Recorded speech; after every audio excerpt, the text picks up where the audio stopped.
Grounds for Suspicion by T.B. Myers, Seattle, October 1987. Barista Frankie Malone has a gift for noticing things other people miss. When a Capitol Hill socialite vanishes, Frankie's amateur sleuthing uncovers a money laundering operation running through Seattle's coffee imports, with a connection to her own father's unsolved murder.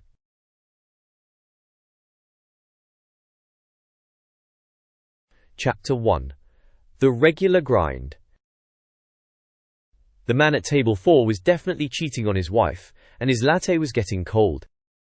Frankie Malone noticed both things at the same time, which was either a gift or a curse depending on the hour. At 6:47 on a Tuesday morning in October, with rain tapping the windows of the daily grind like it had somewhere better to be, she was leaning toward curse. The evidence was small, but conclusive. His wedding ring was gone.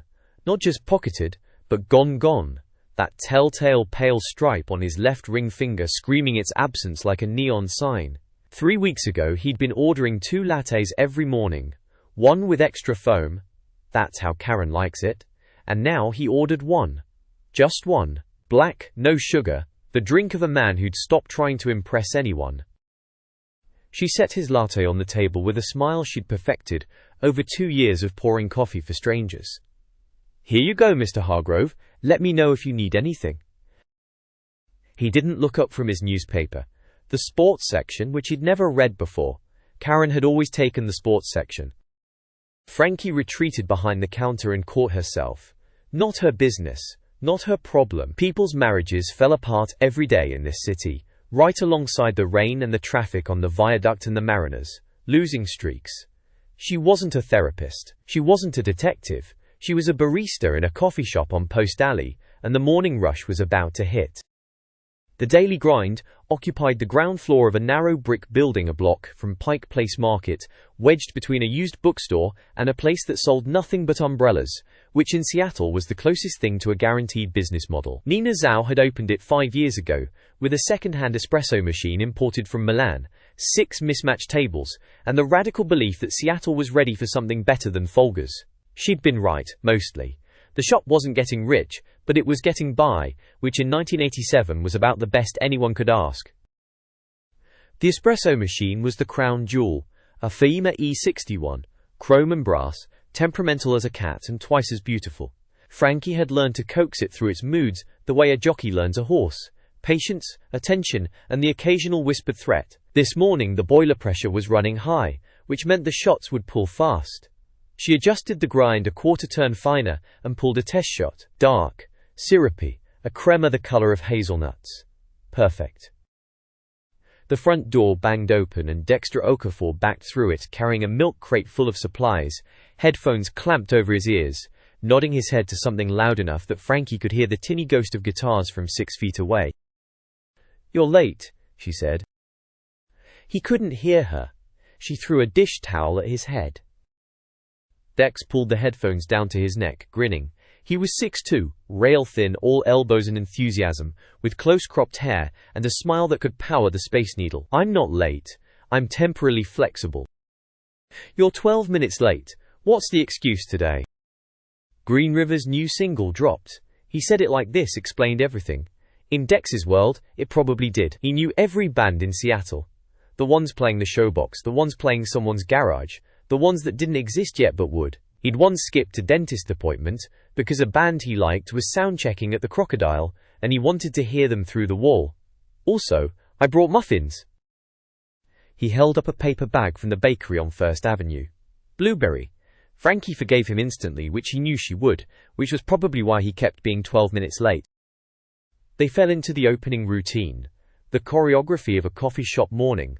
Dex restocked the pastry case while Frankie prepped the drip station. They moved around each other without thinking, the way you do when you've shared a small space with someone for 2 years. Dex hummed. Frankie organized. The espresso machine hissed and gurgled, warming up for the day's performance.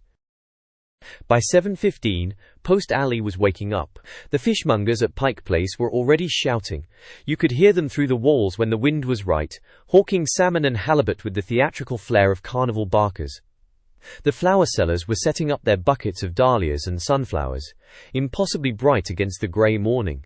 Tourists would start filtering in around 8, identifiable by their rain gear and their habit of standing in the middle of the sidewalk, taking photographs of fish. The regulars came first. Hal Whitaker, retired English professor, 7:20 every morning without fail. Black coffee, French press, and a 5-minute lecture on whatever he was reading. Today, it was Dostoevsky.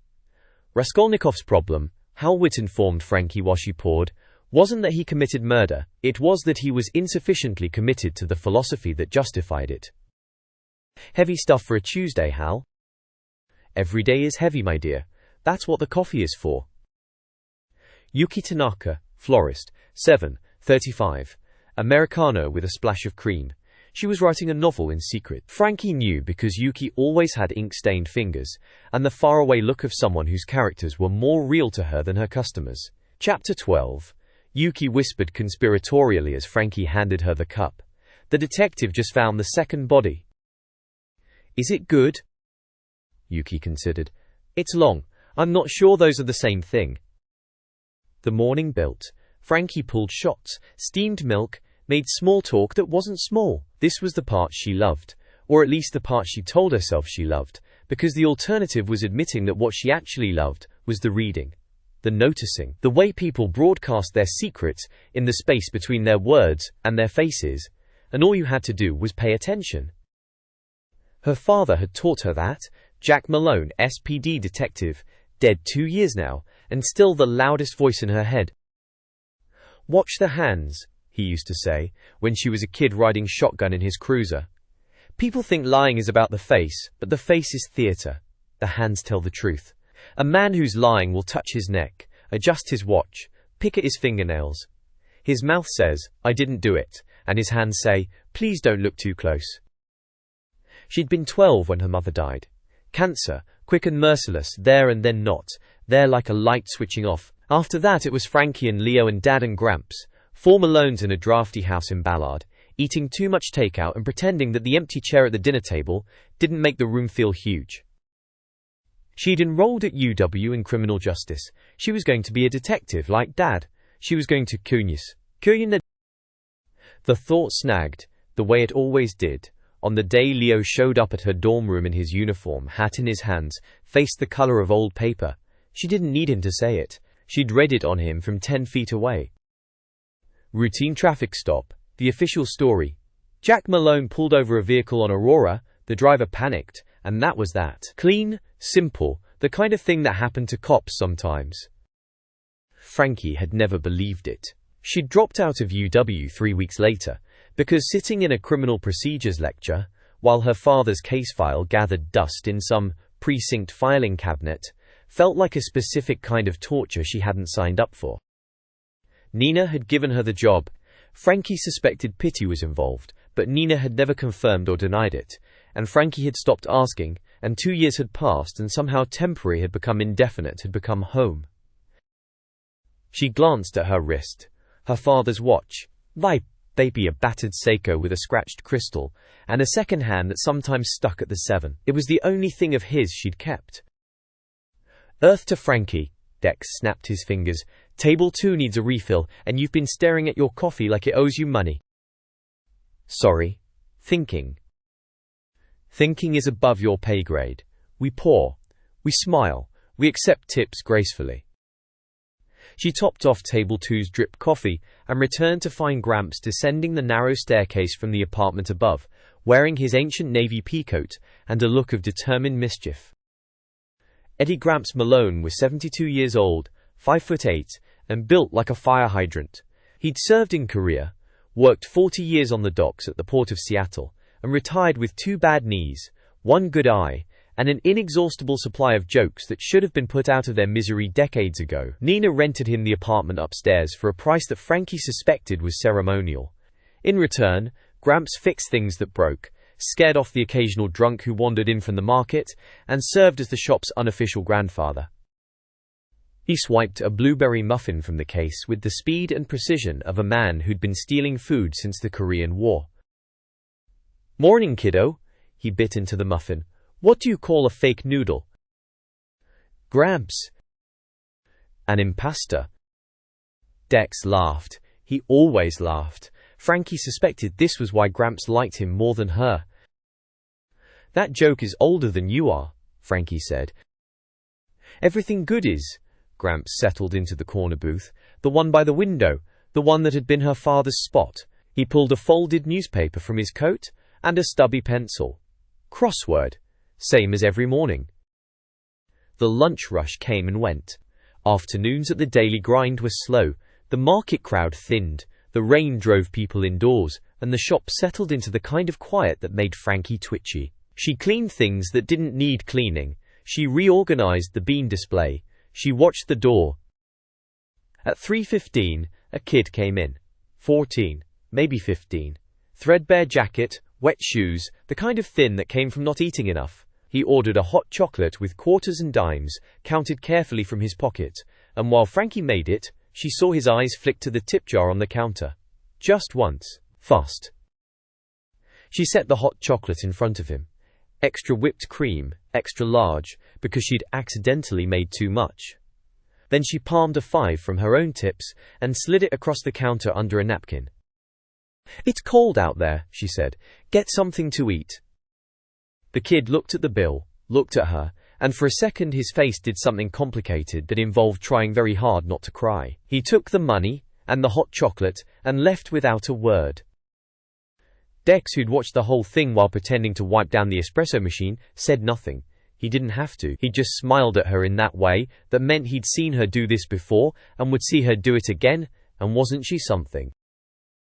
Nina arrived at 4, shaking rain from her umbrella and radiating the particular energy of a woman who'd been on 3 phone calls and attended 2 meetings before lunch. She was compact and precise, black hair cut sharp at her jaw, reading glasses perpetually perched on top of her head like a second pair of eyes. "Frankie. Dex, we need to talk about tonight." "Tonight? Right." Frankie had almost forgotten. "The Beaumont coffee tasting," Nina said, spreading a flyer on the counter. "Pike Place Heritage Room, 7 o'clock. Victor Beaumont's hosting. Big industry event. Importers, roasters, press. He asked if we'd work the coffee stations." "He asked us?" Dex raised an eyebrow. "The Daily Grind? Not one of the big places?" "He asked me specifically." Nina allowed herself a small smile. "We may be small, but we're the best. Also, he's paying well, and I said yes before he could change his mind." Frankie studied the flyer. Beaumont Coffee Imports, the biggest specialty coffee operation in the Pacific Northwest. Victor Beaumont was practically Seattle coffee royalty, the man who'd put Colombian single origins and Ethiopian Yirgachefs on the local map when everyone else was still drinking Maxwell House. His tasting events were legendary. Warrentustalkers, not just for the coffee, but for the spectacle. Crystal glasses, live jazz, the works. "Fine by me," Frankie said. "Beats watching the rain." "Wear something nice," Nina said. "And by nice I mean clean." Frankie went upstairs to change. Her apartment was small, pitiful. 1 room plus a bathroom, a kitchenette wedged into the corner, her bed against the wall, books everywhere, a police scanner she'd bought at a garage sale and told herself she'd stop listening to, and on her desk, stacked neatly under a coffee mug she used as a paperweight, her father's case files. The ones she'd copied from Leo's filing cabinet when he wasn't looking, 2 years ago, in the weeks after the funeral. She hadn't looked at them in months. She didn't look at them now. She put on her least wrinkled black pants, a white blouse, her one pair of shoes that wasn't sneakers. She looked in the mirror and saw a 25-year-old barista with her father's eyes and her mother's freckles, and a watch that was always 3 minutes slow. "You clean up nice," Dex said when she came back downstairs. He'd changed into a button-down shirt with the sleeves rolled up, his concession to formal. "Don't get used to it." They walked through the market to the Heritage Room as the evening lights came on, turning Pike Place into a postcard. Gemmy golden windows, the neon public market center sign glowing red against the wet sky, the last of the fishmongers packing up their ice. October in Seattle, dark by 6, cold enough to see your breath, beautiful, in the way that sad things are beautiful. The Heritage Room was on the 2nd floor of an old brick building overlooking the market. Through the windows Frankie could see the event in full swing. Warm light, well-dressed people, the gleam of crystal and brass. "Ready?" Dex asked. Born ready. He held the door. She walked in. And across the room, standing alone by the window with a champagne glass she wasn't drinking, was a young woman with dark hair and frightened eyes, who looked like she was trying very hard to disappear. Frankie didn't know her name yet, but something about the woman's expression, the tension in her jaw, the way her gaze kept darting to a silver-haired man across the room, made Frankie's pulse do the thing it did when something was wrong. The thing her father's pulse used to do. She filed it away and went to work. Chapter 2. The Beaumont Affair. The heritage room smelled like money and Guatemalan Antigua. Frankie had worked enough catering gigs to know the difference between an event that was about the thing it was supposed to be about, and an event that was about something else entirely. A wine tasting where nobody spit was really a cocktail party. A charity auction where nobody bid was really a tax write-off. And a coffee tasting where the host spent more time glad-handing than tasting was really a power play. Victor Beaumont's tasting was a power play. The room was gorgeous, she'd give him that. Exposed brick, Edison bulbs, long tables draped in white linen with coffee stations arranged like altars. Each station featured a different origin. Ethiopian Yuga Chef, Guatemalan Huehuetenango, Sumatran Mandheling, Kenyan AA. The beans were displayed in glass bowls, next to tasting notes printed on heavy cardstock, the kind of paper that felt like it cost more than Frankie's rent. Station 3, Nina directed, Guatemalan and Sumatran. Show them what you know. Frankie knew plenty. Not from any school, from years of working with Nina, who treated coffee the way a sommelier treated wine, as a language with its own grammar. Altitude changed acidity. Processing method changed body. The difference between a washed Ethiopian and a natural Ethiopian was the difference between a violin solo and a jazz quartet. She arranged her station, heated the water to precisely 200 degrees. She'd brought her own thermometer because the heritage room's kettle was sloppy, and ground the Guatemalan to a medium fine that would bring out the chocolate and stone fruit notes without the bitterness. She was ready. The guests arrived in waves. Industry people first. Roasters from Capitol Hill, importers, a buyer from one of the department stores. Then the money. Tailored suits. Expensive watches. The particular confidence of people who'd never worried about a utility bill. Frankie served them all with equal precision and unequal interest. "You're doing the thing?" Dex murmured from Station 4, where he was pouring Ethiopian with the earnest enthusiasm of a golden retriever. "The staring thing." "I'm not staring, I'm assessing the crowd. That's what cops say right before they tackle someone." She was assessing the crowd. Specifically, she was watching Victor Beaumont work the room. Victor was mid-50s, tall, silver-haired, the kind of handsome that looked like it had been maintained with effort and good lighting. He moved through the crowd like a mayor at a fundraiser. Just a handshake here, a laugh there, a hand on the shoulder that said we're in this together. He was good at it. He'd probably been good at it for 30 years. But his eyes were wrong. Frankie had learned this from her father too. Watch the eyes when the mouth is smiling. Victor's smile was professional grade, the kind that reached his cheekbones and stopped dead. His eyes kept moving, scanning the room, checking the door, flickering to his watch. He looked like a man waiting for something bad to happen, and trying very hard to seem like he wasn't. A man approached Victor, and they shook hands with the warmth of old partners. This had to be Richard Hale. Frankie recognized the name from the event program, co-founder of Pacific Rim Trading, Beaumont Coffee's logistics arm. He was around 50, lean, impeccably tailored in a charcoal suit that made everyone else's look off the rack. Dark hair, sharp features, a smile that arrived quickly and stayed too long. Frankie distrusted him immediately and completely. It wasn't anything she could articulate, nothing as simple as a tell or a micro-expression. It was more like a frequency. Some people vibrated at a pitch that set off alarms in the back of her brain, the way a dog could hear a whistle that humans couldn't. Richard Hale vibrated like that. He smiled like a man who'd practiced in the mirror, until the mirror believed him. "Who's that?" she asked Dex quietly. Dex consulted the program. "Richard Hale, Victor's business partner. Handles the logistics and finance side. He squinted. Expensive suit. Really expensive suit. That's Armani, or I'm a Seahawks fan. Since when do you know fashion? I know expensive, it's a survival skill. A woman at Frankie's station requested the Guatemalan, and Frankie poured, explaining the tasting notes on autopilot while watching the room. Victor and Hale were deep in conversation, and whatever they were discussing, it wasn't pleasant.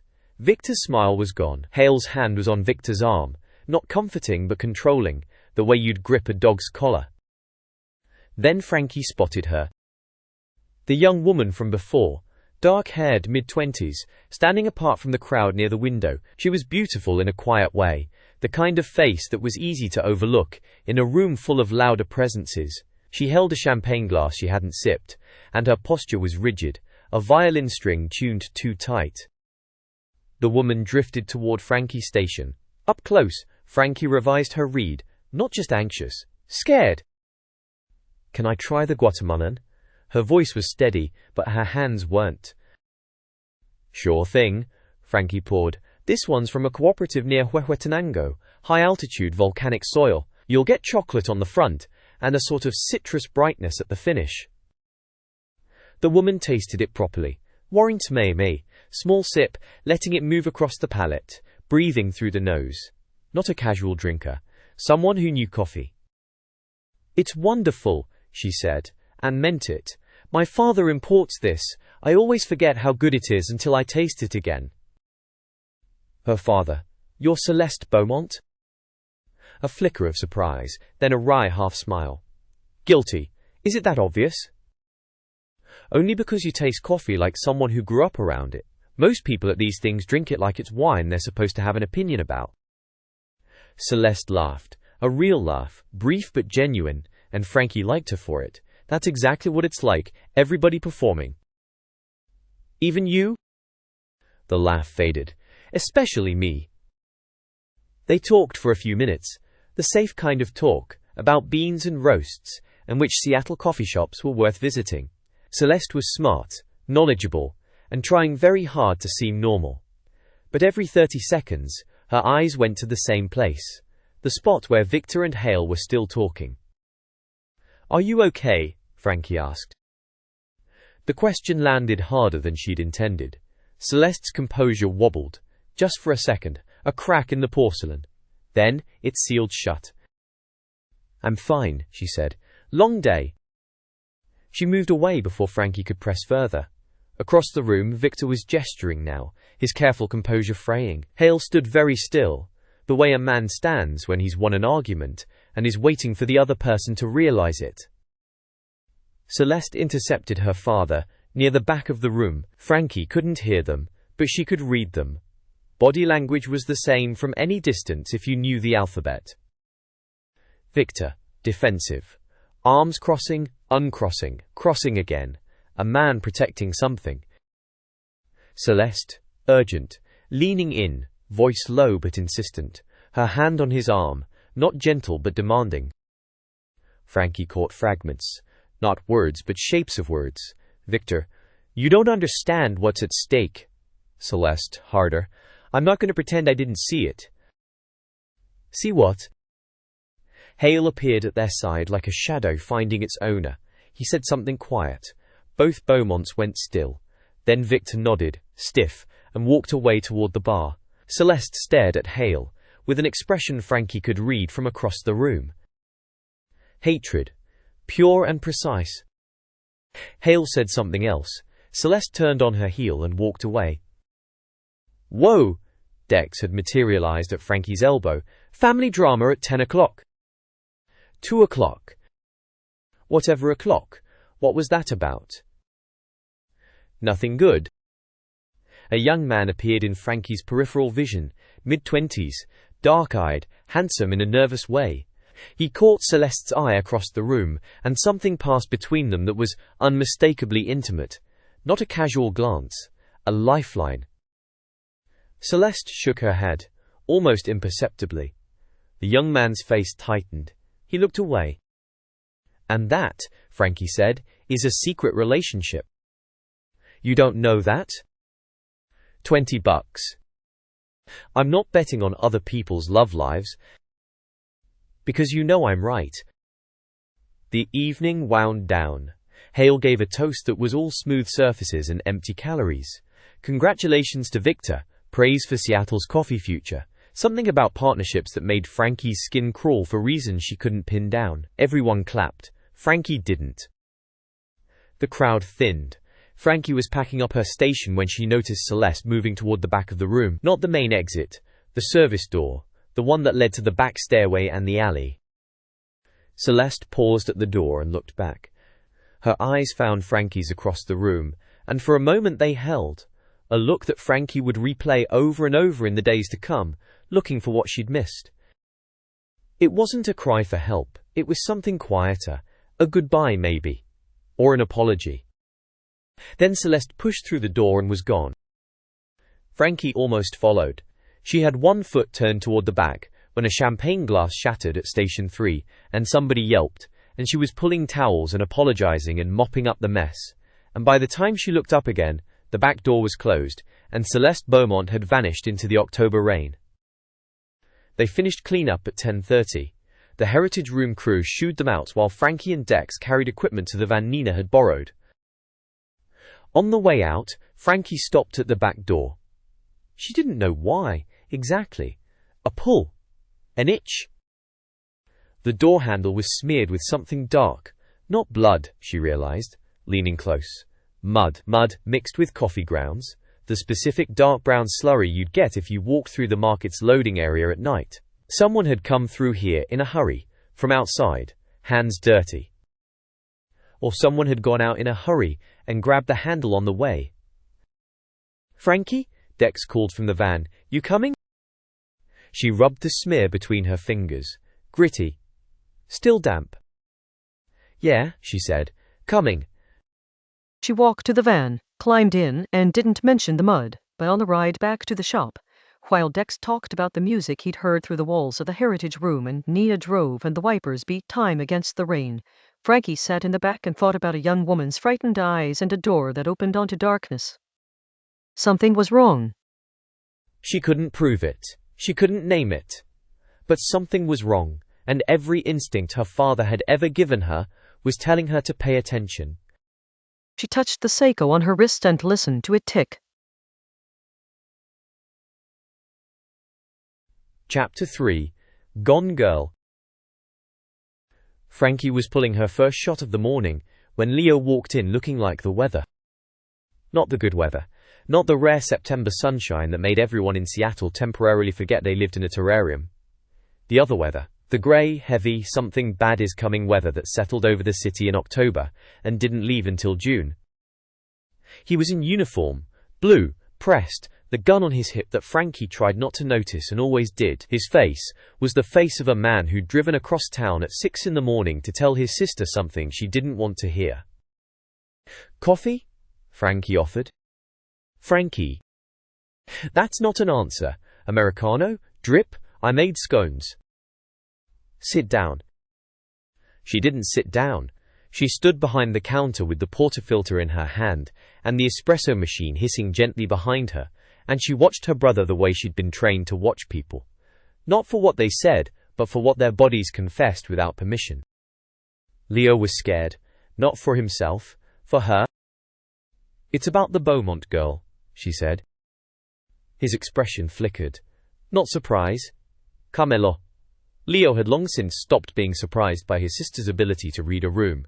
Resignation, more like the look of a man who'd come to deliver news, and found out it was already old. "Celeste Beaumont didn't come home last night," he said. "A ransom note was delivered to the Beaumont residence at midnight. They're asking for $500,000. The portafilter felt heavy in Frankie's hand. She set it down carefully, the way you set down something fragile. "When did she leave the tasting?"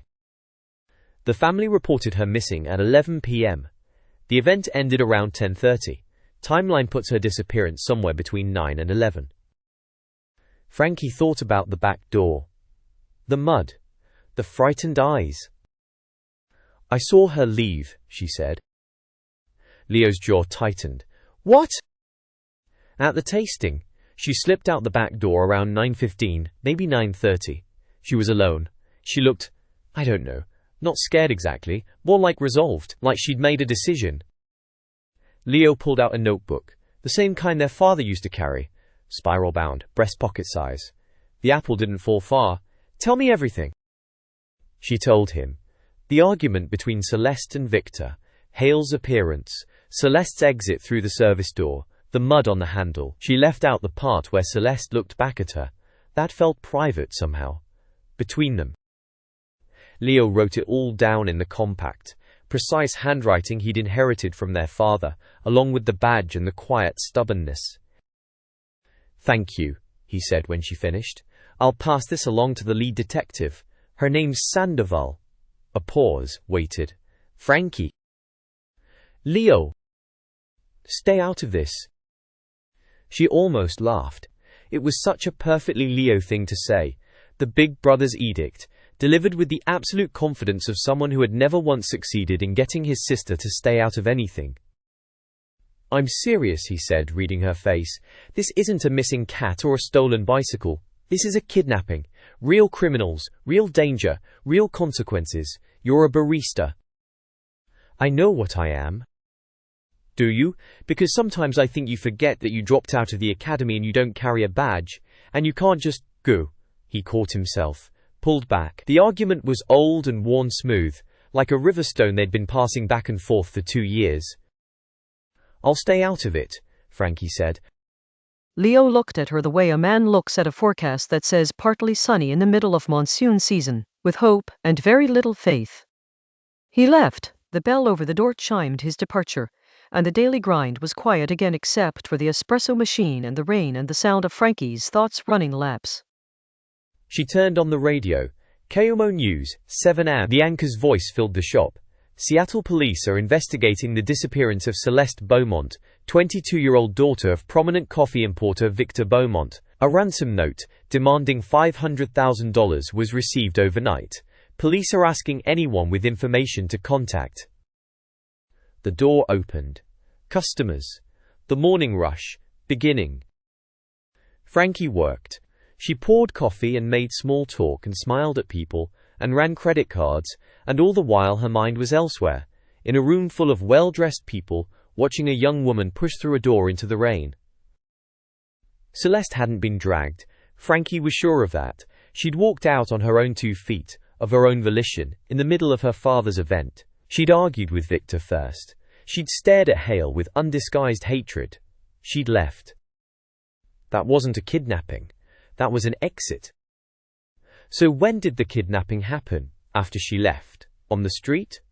In a car? Or was it something else entirely? Not a kidnapping at all, but something worse, or something more complicated, or something that Frankie couldn't see yet because she didn't have enough pieces. The morning passed in a fog of espresso and speculation. Customers talked about the kidnapping. It was all over the news now, the kind of story that gave Seattle something to buzz about besides the rain. Victor Beaumont's daughter, missing. A ransom note. The drama of it, the movie of the week quality that made people lean forward and lower their voices. Gramps came down at his usual time, took his usual muffin, and settled into his usual booth. But he didn't open the crossword. He sat quietly, looking out the window at the rain. You heard, Frankie said, bringing him coffee. Hard to miss. He wrapped his big hands around the mug. Victor Beaumont. Haven't thought about that name in years. You know him? Knew him. Long time ago, before we got too fancy for the waterfront. Back when Beaumont Coffee was 2 guys in a warehouse, importing beans off the docks. I used to see his trucks at the port. Gramps sipped. That was before the partner came along, before the money got big. The partner? Hale? Don't know the name, just know that one day Victor was running a nice little import business, and the next day he had offices downtown in a Cadillac. Money came from somewhere. He looked at her. Why? No reason. You're a terrible liar, Francesca. Always were. She kissed the top of his head and went back to the counter. At 2:30, the door opened and a woman walked in who wore authority the way other people wore perfume. Not flashy, but impossible to ignore. Detective Rita Sandoval was in her late 30s, sharp-featured, dark hair pulled back tight. She wore a navy blazer over slacks, no jewelry except a watch, and the expression of someone who'd already drunk too much bad coffee today and was prepared for more. "Francesca Malone?" "Frankie, nobody calls me Francesca except my grandfather when he's mad at me." "Frankie, I'm Detective Sandoval. I understand you were working the Beaumont coffee event last night." "That's right. Your brother mentioned you might have some observations." The interview lasted 20 minutes. Sandoval asked clean, precise questions. What time did you arrive? What did you see? When did Celeste leave? Which exit? Was she alone? Did she seem distressed? Frankie answered honestly, giving the same account she'd given Leo. Sandoval wrote in a leather-bound notebook. Her handwriting was tiny and neat, the kind that could fit a novel on a napkin. She asked follow-up questions that told Frankie she was good at her job. Questions that circled back to test consistency, that pushed at the edges of what Frankie had said to see if the shape changed. It didn't change. Frankie had told the truth. She just hadn't told all of it. "Is there anything else?" Sandoval asked, closing the notebook. Frankie hesitated. She could mention the mud on the door handle. She could mention Celeste's expression, the goodbye, the apology. She could say, "I think she left on her own," and if she left on her own, then the kidnapping happened later, and if it happened later, then whatever she was running from was at that party. Instead she said, "No, that's everything." Sandoval stood. "If you think of anything else, here's my card." She paused at the door. "Your brother asked me to remind you that this is a police investigation." He would. He's not wrong.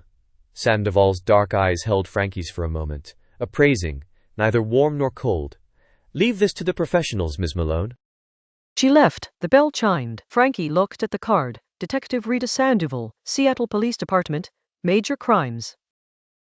"You're going to investigate anyway," Dex said from behind the espresso machine, where he'd been eavesdropping with the subtlety of a marching band. "I'm going to ask a few questions." "Which is investigating?" "Which is being a concerned citizen." Dex dried a cup with exaggerated slowness. "Leo said stay out of it." "Leo also said perms were cool in 83. His judgment is suspect." "Frankie." Dex put the cup down, serious now, which was rare for him and therefore impossible to ignore. "A woman is missing. There's a ransom note. That means bad people who do bad things. This isn't like finding Mrs. Petrosky's cat." "I know it's not like finding a cat." "Do you? Because you've got that look. The look that says you're about to do something reckless and I'm going to end up driving the getaway car." "You don't have a getaway car. You have a Datsun." "Exactly my point." The afternoon crawled. At 5, Frankie flipped the sign to closed and stood in the empty shop, thinking. The heritage room. That was where it started. Celeste left through the back door, and somewhere between that door and wherever she was supposed to be, everything went wrong. And this was the thought Frankie couldn't shake, everything went exactly as Celeste planned. She left on purpose. She had a reason, and whatever that reason was, it was connected to the argument with her father, and the hatred on her face when she looked at Richard Hale, and the fear she'd been carrying all night like a stone in her pocket. Frankie called the heritage room. A cleaning crew was still there. She talked fast, friendly, professional. She'd left a piece of equipment at the tasting. Could she swing by and grab it? No problem, doors open. She walked through the market in the rain. The evening stalls were closing up, vendors pulling tarps over their displays, the neon sign glowing above it all like a lighthouse. She loved the market at dusk, the way it shifted from tourist attraction to neighborhood, the fishmongers gone home and the night people emerging. The heritage room was dim, chairs stacked on tables, the ghost of last night's event lingering in the smell of coffee and candle wax. A cleaning woman mopping the floor waved Frankie toward the back without looking up. Frankie moved through the room, retracing the evening. Here was where she'd stood at Station 3. Here was where Victor and Hale had argued. Here was where Celeste had walked toward the back. The service door. The back hallway. A narrow corridor with a utility closet, a restroom, and the exit to the alley. Frankie checked the utility closet first. Mops, buckets, industrial cleaner. She almost closed the door when she saw it. Warrant in the floor, tucked behind a bucket, half hidden by a mop head. A purse. Small, expensive, cognac leather with a gold clasp, the kind of purse that cost more than Frankie's monthly rent. She picked it up, opened it with fingers that trembled slightly. Inside, a wallet with $300 in cash and Celeste Beaumont's Washington state driver's license, a lipstick, keys, and at the bottom, tucked into the interior pocket, a matchbook from a place called the Blue Moon Tavern, and a folded piece of paper. Frankie unfolded the paper. Numbers. 2 rows, written in neat handwriting. BEAU 4471 to 98. BEAU 4472 to 98. Not a phone number. Not an address. Something else. Her pulse was doing the thing it did when the pieces started moving, when the picture started forming, when the part of her brain that her father had trained woke up and stretched and said, "Now we're getting somewhere." She put the purse in her bag and walked out into the rain.